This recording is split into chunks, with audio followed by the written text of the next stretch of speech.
Hello, this is Brittany Samuel. Today's English message is about the topic of money. What does God say about money? How does God want us to view money? I want to make it clear that I am compassionate for all people, whether they are rich or poor.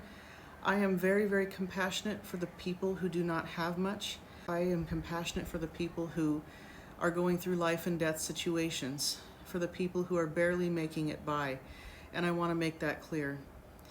The topic today is to cover about how does God want us to see money. The real issue is I hear about so many problems in this world, and including even the Asian culture, but I think this is actually a universal problem all over the world because I've seen it happen in the West as well. It's not a bad thing necessarily having money, it's the love of money that is the problem. The sin of greed. Mismanaging finances, not being a good steward of what we have, can cause a lot of problems in our families, our lives, our relationships. I personally think a lot of problems can be solved in this world if we can start viewing money the way God wants us to see money. If we can show God how we are a good steward with what we have, with whatever God has given us. If we can eliminate the sin of greed, we can get rid of the love of money. All these things, I think a lot of problems can be prevented in this world. The issue of money is very important. The Bible talks about it so much. Did you know that there are roughly 2,350 verses concerning money in the Bible? That's almost twice as many verses about faith and prayer combined. Jesus had a lot to say about money. Nearly 15% of everything Jesus spoke about related to money and possessions. Jesus typically taught in parables, and 11 of his 40 parables were about money or used money as a way to teach us spiritual truths. For instance, the parables of the hidden treasure and the pearl compare the kingdom of heaven to riches. 1 Timothy 6:17-19 says, "Command those who are rich in this present world not to be arrogant, nor to put their hope in wealth, which is so uncertain, but to put their hope in God, who richly provides us with everything for our enjoyment. Command them to do good, to be rich in good deeds, and to be generous and willing to share. In this way they will lay up treasure for themselves as a firm foundation for the coming age, so that they may take hold of the life that is truly life." It is not a bad thing to have money if we know how to use it. God says, "To whom much is given, much is required." If God gives you a lot, then you have a lot of responsibilities. Luke 12:48 says, "But the one who does not know and does things deserving punishment will be beaten with few blows. From everyone who has been given much, much will be demanded, and from the one who has been entrusted with much, much more will be asked." Money itself is not the problem.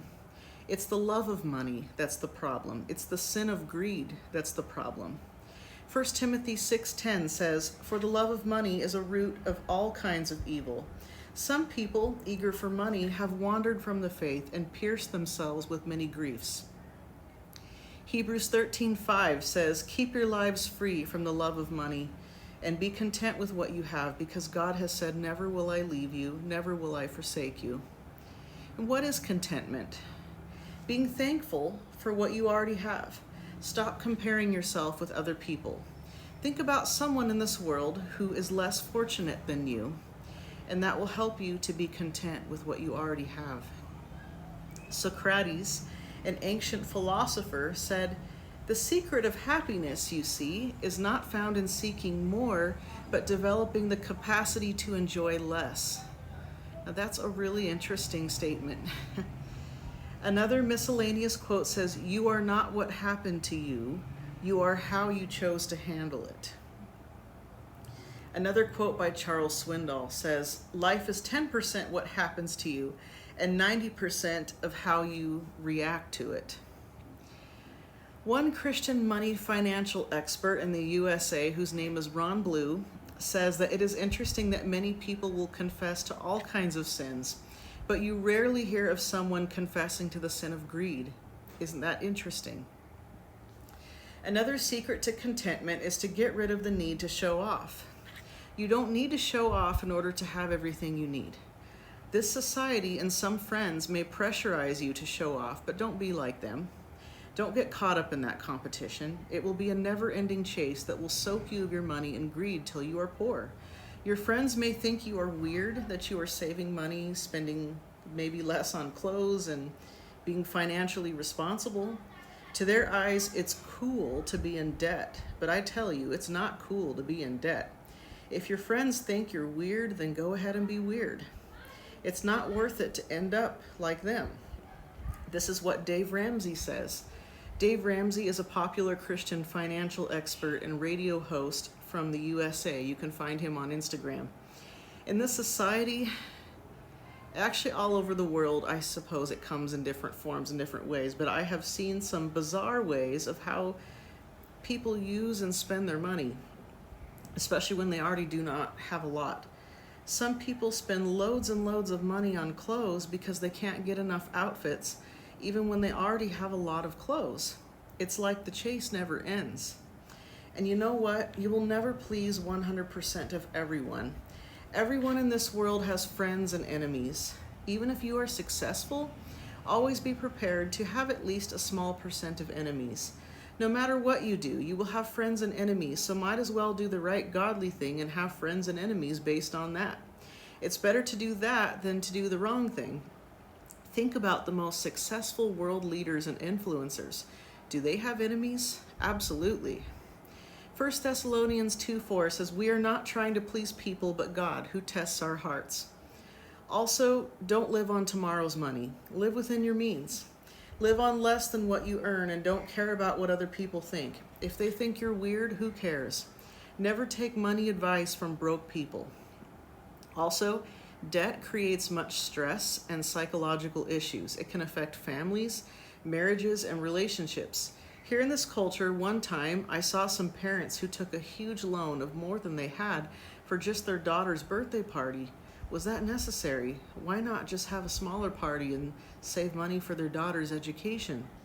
There are some people who already have a ton of clothes with a very limited budget. They spent all of that money for new clothes for some wedding they didn't need to go to, but then went around and asked extra help for their kids' school fees. Why not just rewear something they already have if they have a lot of clothes and save that money for their kids' studies? Because that will get their kids somewhere. And especially, I know Asian society, education is very important, especially, education in general is very important. Fashion itself will not provide a great future for women necessarily, especially not in Asian society. So another thing, tithing is important. Giving 10% to God is important. This is important not necessarily because the pastor needs it or the church needs it, but this is a faith test between you and God. God sees that you are thankful to him for everything he gave you, and so why not give your first fruits to him? Leviticus 27:30, a tithe of everything from the land, whether grain from the soil or fruit from the trees, belongs to the Lord. It is holy to the Lord. Money is a heart issue. God owns it all. God can do anything with any amount of money. He can do a lot with a little money and nothing with a large sum of money. How many people do you know who wasted a large sum of money and nothing got accomplished?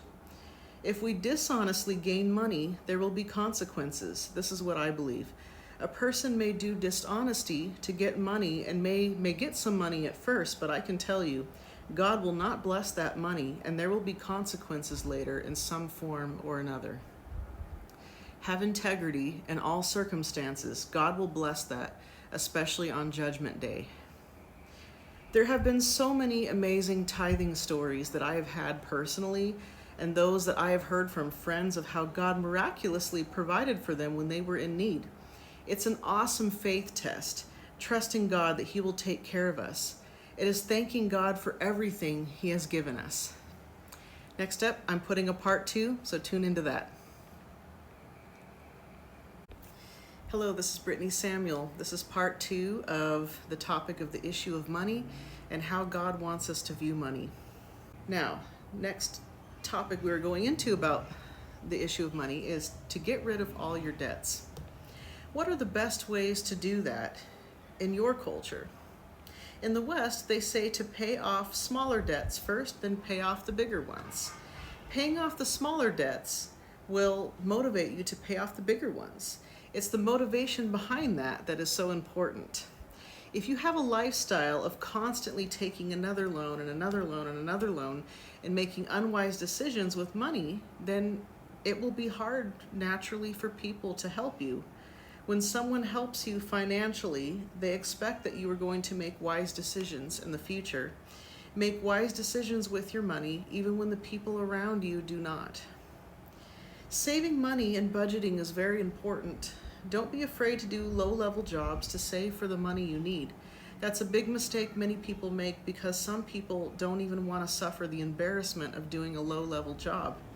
But if you are doing things with godly integrity, God will reward you in the end. Also, I understand there are some families who send a parent out far away to earn money for the family, like Dubai or a place like that, and one parent is separated from the rest of their family for a really long time. I personally am not a fan of that situation. I think those situations can be very hard on a marriage and a family. And in fact, I've heard many stories. Some family that caused a lot of destruction on some families. Some families fell apart because of that. So I'm not a fan of that. I personally think for families, I think it's better to be with your family and suffer together, go to get through the hard times together. One couple I know in the West saves money by putting cash in different envelopes.